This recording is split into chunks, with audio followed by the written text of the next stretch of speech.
अल्हम्दुलिल्लाह अल्हम्दुलिल्लाहि वकफ़ा वस्सलातु वस्सलामु अला सय्यिदिल अंबिया अम्मा बाद औज़ु बिल्लाहि स्समीइल अलीम मिनश शैतानिर रजीम बिस्मिल्लाहिर रहमानिर रहीम फ़वजद अब्दन मिन इबादिना आतैनाहु रहमतम मिन इंदिना व अल्लमनाहु मिन लदुन्ना इल्मा। तो उन्होंने पाया हमारे बंदों में से एक बंदे को जिसको हमने अपने ख़ास फजल से नवाजा था और जिसको ख़ास अपने पास से इल्म अता फरमाया था।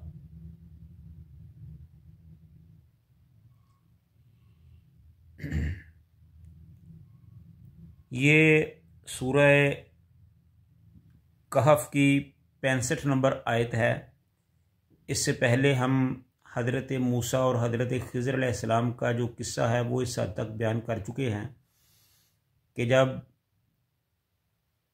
मूसा अलैहिस्सलाम ने जहाँ हज़रत खिज़र अलैहिस्सलाम से मिलना था, जहाँ उनकी मछली जो थी वो तोशादार से निकलकर समुंदर में चली गई थी, तो उनके जो शागिर्द थे, उनके या मुलाज़िम थे या उनके साथी थे, वो उनको बताना भूल गए। तो हज़रत मूसा अलैहिस्सलाम ने वहाँ से आगे को सफ़र शुरू कर दिया। फिर काफ़ी आगे जाकर जब उनको भूख ने सताया, थकावट महसूस हुई, तो उन्होंने खाना तलब किया। तो फिर उस आदमी ने बताया कि जनाब वो तो मैं आपको बताना भूल गया था, मछली तो उधर समुंदर में चली गई थी। तो हज़रत मूसा अलैहिस्सलाम ने कहा कि ऐ भले आदमी, जहाँ वो वाक़या पेश आया था उधर ही तो हमने रुकना था, वही तो हमारा रुकने का मकाम था। तो चनाचे मूसा अलैहिस्सलाम फिर वहाँ से वापस आए और जिस जगह पर मछली दरिया में कूदी थी उस जगह पर आए और वहाँ हज़रत खिज़र अलैहिस्सलाम से उनकी मुलाकात हुई। तो खिज़र अलैहिस्सलाम से मुतल्लक़ कुछ चीज़ें जो है वो बताना ज़रूरी है।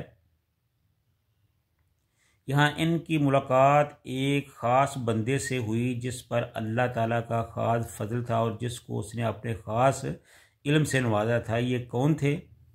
कुरान ने इसका नाम नहीं बताया, सिर्फ़ उनके बाज़ मखसूस औसाफ का ज़िक्र किया है।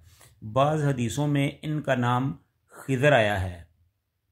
चूँकि इन हदीसों के इनकार की हमारे पास कोई वजह नहीं है, इसलिए हम इसी को सही जानते हुए उसका नाम हज़रत खिज़र अलैहिस्सलाम ही तसव्वुर करते हैं। वो खिज़र अलैहिस्सलाम ही थे जिनके साथ हज़रत मूसा अलैहिस्सलाम का यहाँ वाक़या बयान हुआ है। हज़रत खिज़र अलैहिस्सलाम अल्लाह के नबी थे और उसके नबी होने का ये इसलिए वजाहत की ज़रूरत है कि बाद लोग कहते हैं कि हज़रत खिज़र नबी नहीं थे बल्कि वली थे। तो यहाँ इसकी वजाहत ज़रूरी है कि हज़रत खिज़र अलैहिस्सलाम अल्लाह के नबी थे।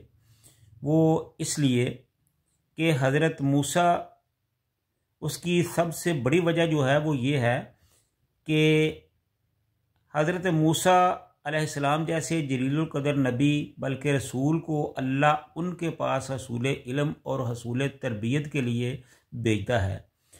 अगर हज़रत खिज़र नबी नहीं थे तो एक नबी का गैर नबी के पास तालीम तरबियत और हसूल इल्म के लिए भेजा जाना बिल्कुल नामौजू सी बात है, क्योंकि वली बड़ा होता है, नबी उससे शान में मकाम में छोटा होता है। ये नहीं हो सकता कि नबी जाके एक वली से इल्म सीखे। तो अल्लाह ताला ने मूसा अलैहिस्सलाम को इल्म सीखने के लिए हज़रत खिज़र के पास भेजा, जिससे साबित होता है कि हज़रत खिज़र अलैहिस्सलाम जो थे वो वली नहीं बल्कि अल्लाह के नबी थे।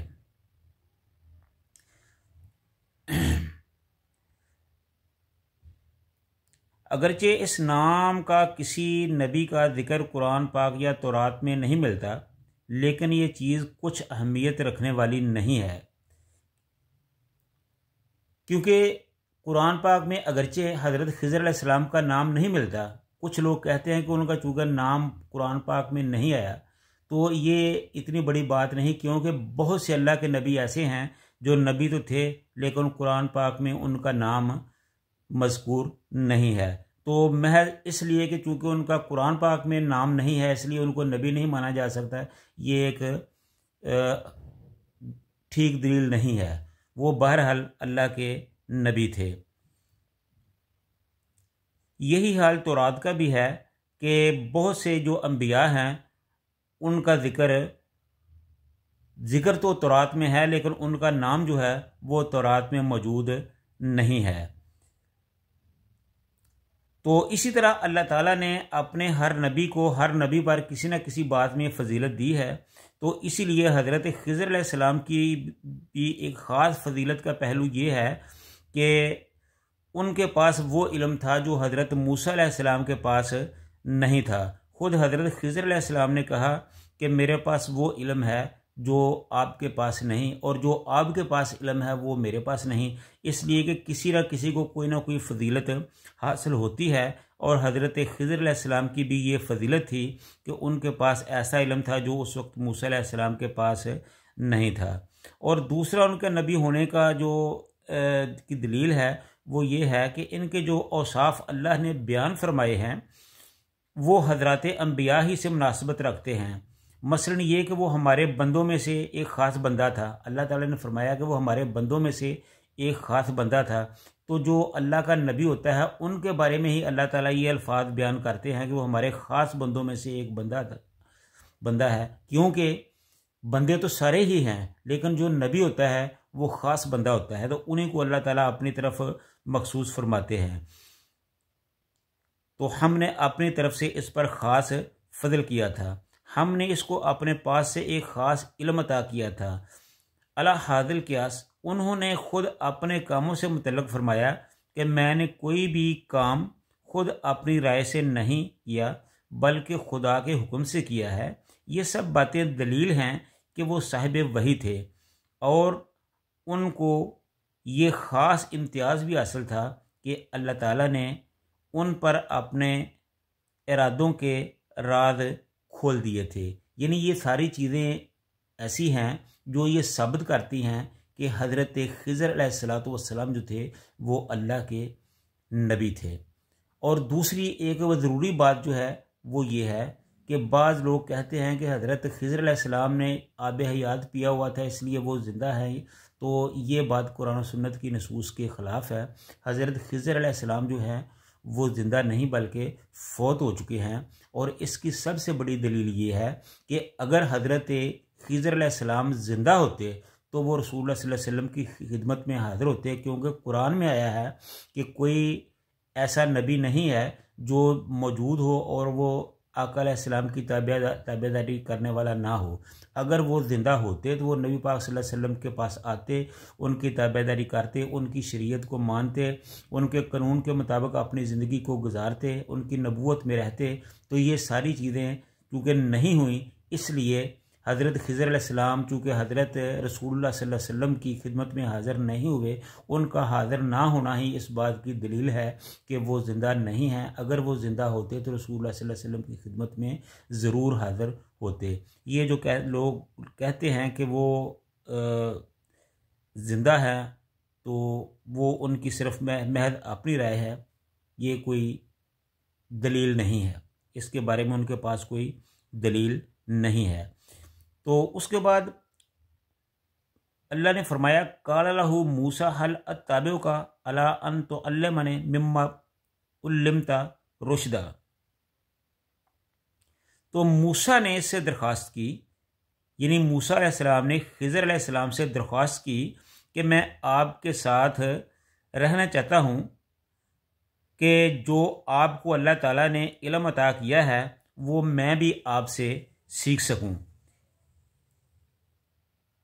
यानी हज़रत खिज़र अलैहिस्सलाम और मूसा अलैहिस्सलाम के माबैन जो रफ़ाकत थी, मुआदा रफ़ाकत था, उसके हवाले से है कि इल्म व हिकमत के उसके मुताबिक इस तरह है कि रुशदन के मानी है इल्म व हिकमत, लेकिन यहाँ इससे मुराद वो ख़ास इल्म है जो इसरार कायनात से मुतल्लक़ अल्लाह ताला ने हज़रत खिज़र को बख्शा था।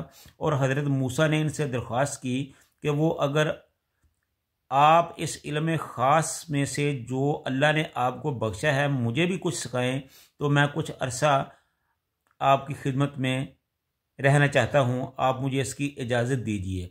तो हज़रत खिज़र अलैहिस्सलाम ने फरमाया कि मुझे इजाज़त से तो इनकार नहीं, लेकिन तुम मेरे साथ है रह नहीं सकते, तुम मेरे साथ रहकर सब्र नहीं कर सकोगे, मेरे हाथों ऐसे काम सादर होंगे जिनके भेद और जिनकी हिकमत से तुम वाकिफ़ नहीं हो, और वो काम तुम्हारी निगाहों में अजीब और नागवार होंगे, तो और तुम इन पर किस तरह मेरे साथ सब्र कर सकोगे। काला इन्ना कलन तस्ततिअ माहिय सब्र, तो मूसा अलैहिस्सलाम ने कहा कि तो हज़रत खिज़र अलैहिस्सलाम ने कहा कि तुम किस तरह इस मामले में सब्र कर सकते हो जिनके बारे में आपको भी पता नहीं है।